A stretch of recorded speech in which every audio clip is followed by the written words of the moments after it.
What if the quietest week of an entire war was actually the calm right before the loudest night it had ever seen? 5 straight nights without a single strike, and then, almost without warning, explosions across 5 provinces and 3 islands all at once, hitting a region that had barely started to believe the fighting might finally be over. Before we go further, hit like, tap subscribe, and drop this video in a group chat with anyone who's been half following this war and could use a clear, honest recap, because tonight's story genuinely deserves your full attention rather than a scroll-past glance. Let's walk through exactly what happened, because the sequence matters just as much as the scale here. Understanding a war like this one requires resisting the urge to focus only on the loudest single night and ignoring the quieter days that led up to it, because those quieter days are often where the real strategic decisions actually get made. For 5 consecutive nights, nothing. No new strikes announced, no fresh missile fire reported, nothing but an uneasy, watchful quiet after months of near constant combat. People across the region, exhausted from months of fighting, allowed themselves a small, cautious hope that maybe this war was finally winding down towards something resembling an ending. Then Iran fired ballistic missiles at an American base in Jordan, and within roughly a day, the United States answered with one of the widest, heaviest strike packages this entire conflict has seen in months. A U.S. official described the scale of that single night's bombing in blunt, simple terms, roughly twice the size of the previous round. Once you actually look at the target list, that comparison almost undersells what happened. Explosions were reported across Bushehr, Khuzestan, Fars, and Hormozgan provinces, along with strikes on the islands of Keshem, Kish, and Abu Musa. Command centers were flattened. Missile and drone facilities were reduced to rubble. Coastal surveillance sites and naval assets were knocked out across a stretch of southern Iranian territory so wide that no single regional command inside the country could have coordinated a unified response fast enough to matter in the moment. To really understand why this particular night carried so much weight, it helps to rebuild the timeline properly, step by step, rather than jumping straight into the most dramatic headline. This war has been running since the 28th of February, when the United States and Israel launched coordinated strikes against Iranian targets in an operation that came to be called Epic Fury. In its opening days alone, that campaign hit more than 5,000 separate targets across the country and damaged or destroyed roughly 50 Iranian naval vessels. It was an operation so sweeping that it reshaped Iran's military posture before the war was even 2 weeks old, and it set an early precedent that both sides have returned to again and again whenever diplomacy breaks down. A willingness to jump straight to overwhelming decisive force rather than easing into things gradually. Since that opening month, the conflict has settled into a brutal, exhausting rhythm, one that anyone following this war closely has by now come to recognize almost instinctively. Waves of strikes followed by ceasefires that rarely held for long. Understandings signed on paper and then quietly violated within weeks.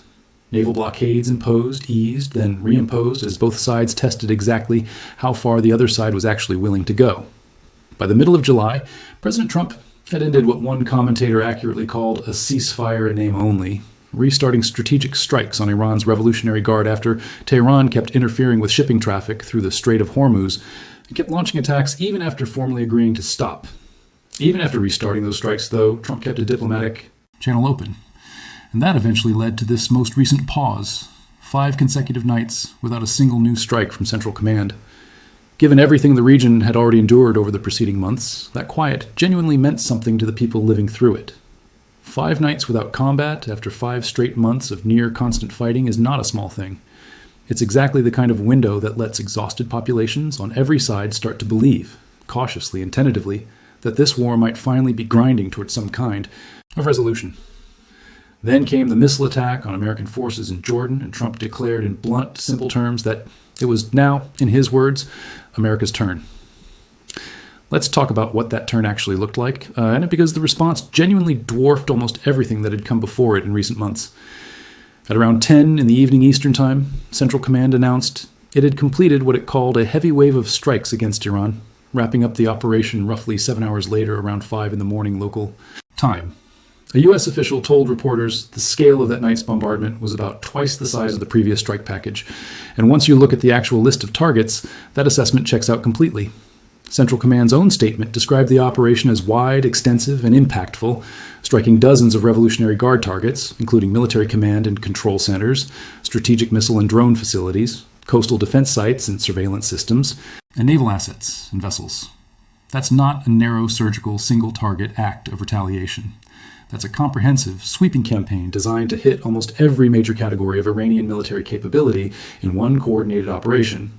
spread across an enormous stretch of geography in a single night, executed with a level of precision timing that few militaries in the world could realistically attempt. Think about the sheer breadth of what actually got hit.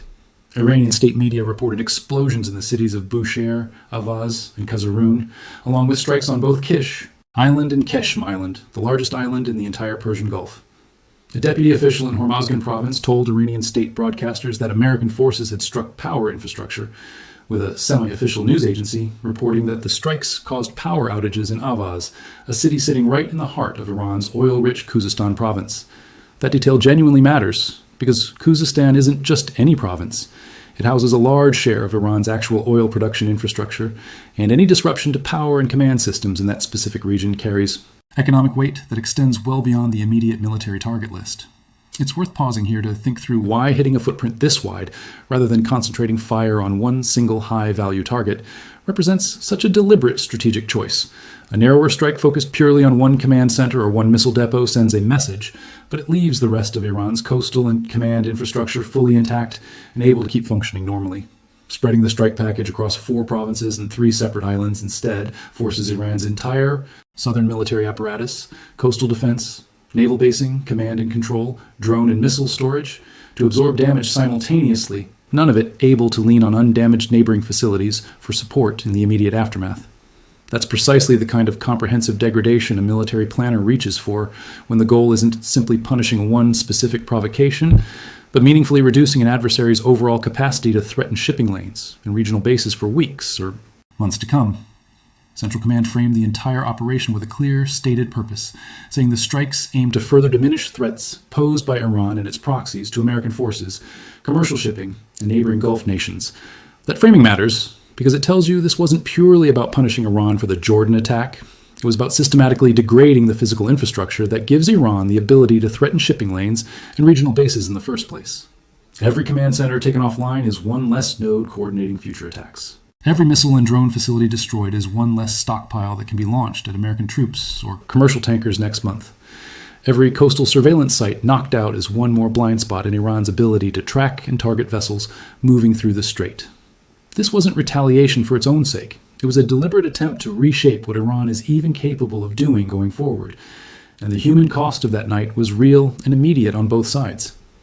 Iranian media reported that civilians were killed in the strikes, including a devastating detail out of Keshm Island, where a residential building took a direct hit and a family sheltering inside lost their lives when the structure collapsed around them. Iran's Revolutionary Guard separately confirmed that several of its own personnel had been killed in the American strikes as well. That kind of loss raises genuinely difficult questions about precision targeting in an operation spread across such a wide geographic area in such a short window of time. Modern precision-guided weapons are remarkably accurate against their intended coordinates, but accuracy against a coordinate doesn't eliminate the underlying risk that comes from targeting military infrastructure, positioned close to or occasionally within residential neighborhoods. That's not a small, forgettable detail buried somewhere in a footnote. Militaries on both sides of this entire conflict have repeatedly placed command centers, storage depots, and defense systems near population centers, sometimes deliberately using that proximity as a form of protection, betting an adversary will hesitate to strike a target surrounded by homes and families. Whether that calculation played any role in what happened on Keshm Island specifically is impossible to say with certainty from outside the target planning process, but the outcome underscores a grim reality that has repeated itself throughout this war. Even the most carefully sequenced, most extensively planned strike operation still carries genuine risk to people who have absolutely nothing to do with the military decisions being made around them, families sheltering in their own homes on an ordinary night that suddenly became anything but ordinary. Iran's response wasn't limited to statements and mourning either. In the hours and days that followed, both Jordan and Kuwait reported Iranian strikes on their own territory, with Kuwait confirming 1 death in the exchange. That immediate cross-border retaliation tells you something important about how this war continues to function, even after 5 months of grinding attrition on both sides. Iran retains enough capability, even after absorbing one of the largest single-strike packages of the entire conflict, to still launch attacks against multiple countries within the same general window. Degraded is clearly not the same thing as disarmed. And the fact that Iran could answer a strike of this magnitude with its own retaliatory attacks against 2 separate neighboring nations shows that whatever damage got inflicted that night, Iran's wider strike network still had meaningful teeth left. If you're finding this kind of detailed, on-the-ground breakdown genuinely useful for understanding a conflict this sprawling and this fast moving, go ahead and share your own read on it in the comments, because a strike package spread across 5 provinces and 3 islands genuinely benefits from people piecing together what happened from multiple angles and sources, rather than relying on a single headline. And I'd genuinely like to know which part of tonight's breakdown surprised you the most. Let's talk about what makes this specific strike wave stand out, even against the backdrop of a war that has already seen months of near-continuous combat. There's a genuinely important detail buried in the target list that deserves real attention, and it concerns exactly what wasn't struck. Before getting into that gap, it's worth appreciating just how much scrutiny every single strike in this war now receives from outside observers. Independent analysts, satellite imagery specialists, and journalists covering the region have spent months cross-referencing official statements from Central Command against footage, photos, and local reporting coming out of Iran itself, building an increasingly detailed public record of exactly what has and hasn't been hit at each stage of this conflict. That level of outside verification matters, because it means neither side can simply claim a strike accomplished more or less than it actually did without that claim eventually being tested against independent evidence. In the days leading up to this operation, Trump had made a very specific, very public threat, promising to destroy Iranian dual-use infrastructure, the kind of facilities that serve both civilian and military purposes, if Iran kept attacking commercial traffic in the Strait. Energy infrastructure, ports, and other economically vital targets were part of that explicit warning. And yet, when the actual strikes came, that particular category of target was conspicuously absent. Central Command's list stuck to a fairly traditional military target set: command centers, missile and drone facilities, coastal defense systems, naval assets. The kind of dual-use economic infrastructure Trump had specifically threatened simply wasn't part of this operation. That gap between the threat and the actual execution tells you something genuinely important about how this war is being managed behind the scenes, and it's a gap worth sitting with rather than skimming past. It suggests that even after 5 months of escalating rhetoric and increasingly aggressive strike packages, there remains a deliberate, calculated restraint around crossing the line into direct economic warfare against Iran's civilian-facing infrastructure. That restraint isn't accidental. Striking dual-use economic targets carries enormously higher risk of provoking the kind of full-blown regional war that every neighboring government, from Saudi Arabia to the UAE to Kuwait, has been desperately trying to avoid getting dragged into. There's an important pattern worth recognizing here, one that runs through nearly every major operation of this war. American strategy has consistently drawn the exact same distinction over and over again: degrade the military capability that enables aggression while carefully preserving the economic infrastructure that, if destroyed outright, would trigger consequences far harder to walk back from. From the earliest days of Operation Epic Fury through this most recent heavy wave, even at moments of maximum military pressure, even after absorbing a surprise missile attack against American troops, Washington has consistently kept a specific category of target off the table, betting that this kind of restraint preserves enough of an off-ramp that a negotiated resolution remains genuinely possible, rather than closing that door permanently through an irreversible strike on the economic foundation Iran's entire government depends on. Let's dig into how an operation this large and this geographically spread out actually gets planned and executed, because it represents an enormous logistical and intelligence undertaking. Coordinating strikes across 5 separate provinces and 3 distinct islands within a single operational window, all completed within roughly 7 hours, requires an extraordinary level of pre-mission planning. Every single target on that list had to be independently verified through satellite imagery, signals intelligence, and human intelligence sources, confirming not just that a facility existed, but that it was still active, still occupied by legitimate military assets, and not simply an empty decoy built to waste an expensive precision weapon. Aircraft and naval assets had to be positioned and sequenced so that strikes across such a wide geographic spread could all land within the same tight window, denying Iranian air defense networks the ability to reposition mobile assets or reinforce one location after seeing an attack unfold somewhere else first. That kind of coordination also demands enormous trust between different branches and commands operating simultaneously across a huge stretch of contested airspace and water. Trust built over years of joint exercises and shared protocols long before a single missile is ever actually launched in anger. Air Force strike packages, Navy assets operating from carriers and destroyers positioned throughout the Gulf, intelligence analysts working around the clock cross-referencing satellite passes against known target coordinates. All of it has to synchronize into one coherent operational plan capable of executing within hours rather than days. A single miscommunication, a single target, confirmed too late or cleared too early, risks either wasting an expensive munition on an empty site, or far worse, missing a genuine threat that survives to be used against American or partner forces in the days that follow. That kind of simultaneous, multi-location assault is specifically designed to overwhelm an adversary's ability to react in real time, hitting so many different places at once that no single defensive response can meaningfully protect everything under threat.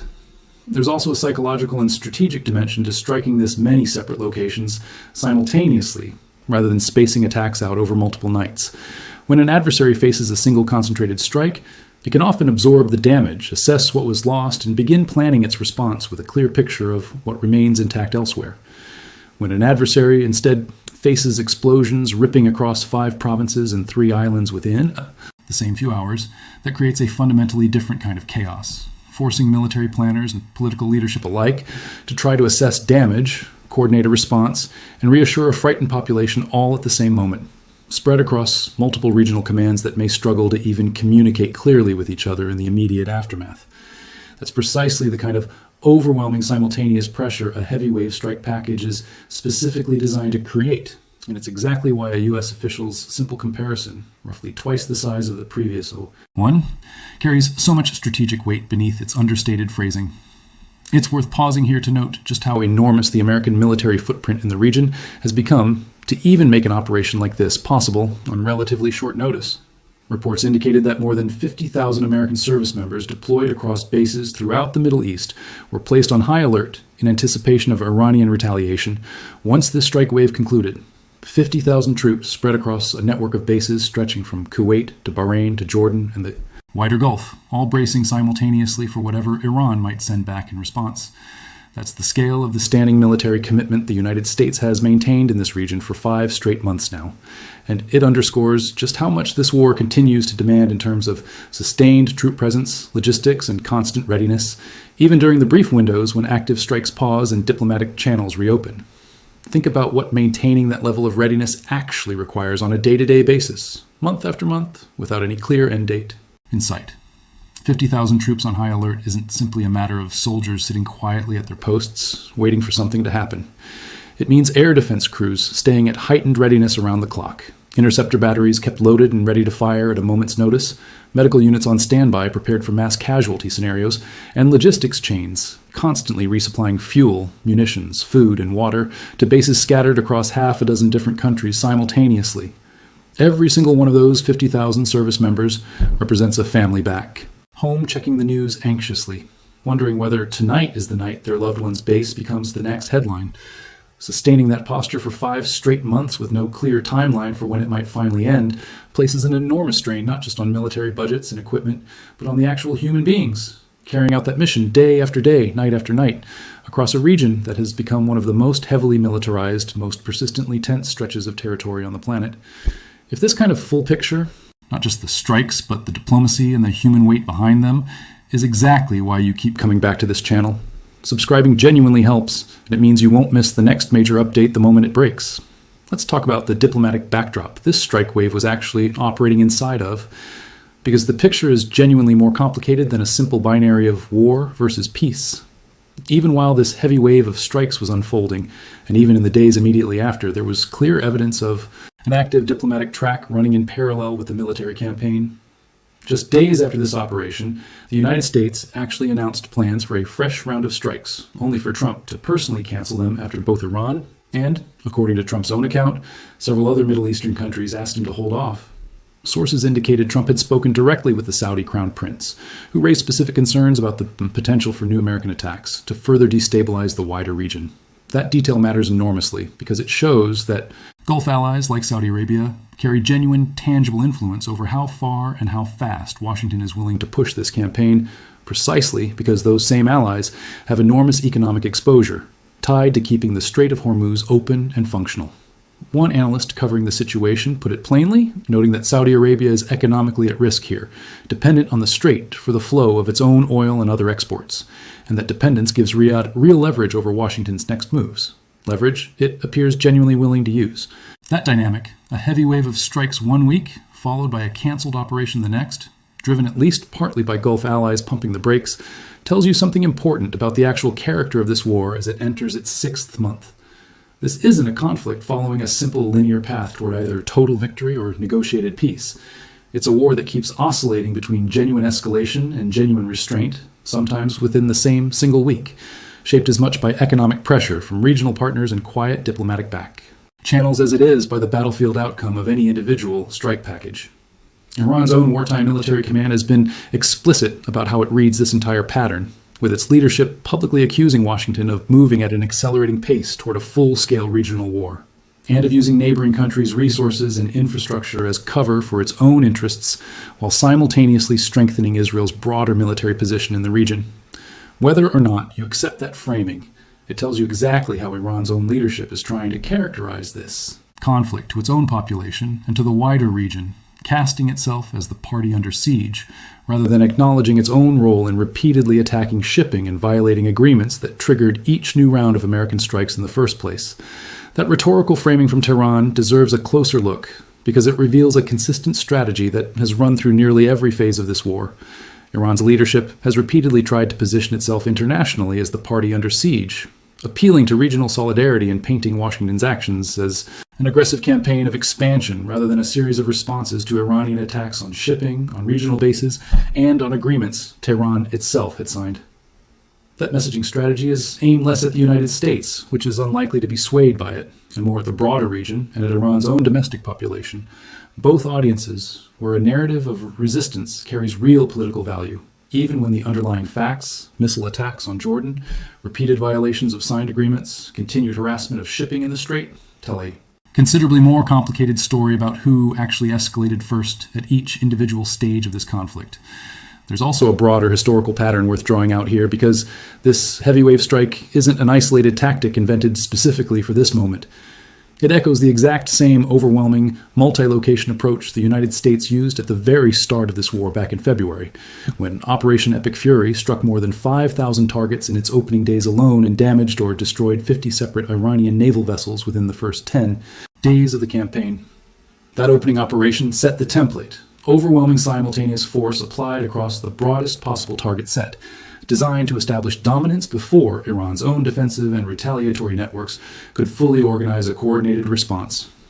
What we watched happen in this most recent heavy wave is, in many ways, a smaller scale echo of that same original approach, applied again 5 months later, specifically because a more limited or restrained approach through the ceasefires and diplomatic pauses in between had clearly failed to stop Iran from continuing to threaten shipping and launch attacks against American forces and regional partners. It's worth taking a moment to consider what this pattern actually says about the nature of modern deterrence more broadly, beyond just this one war.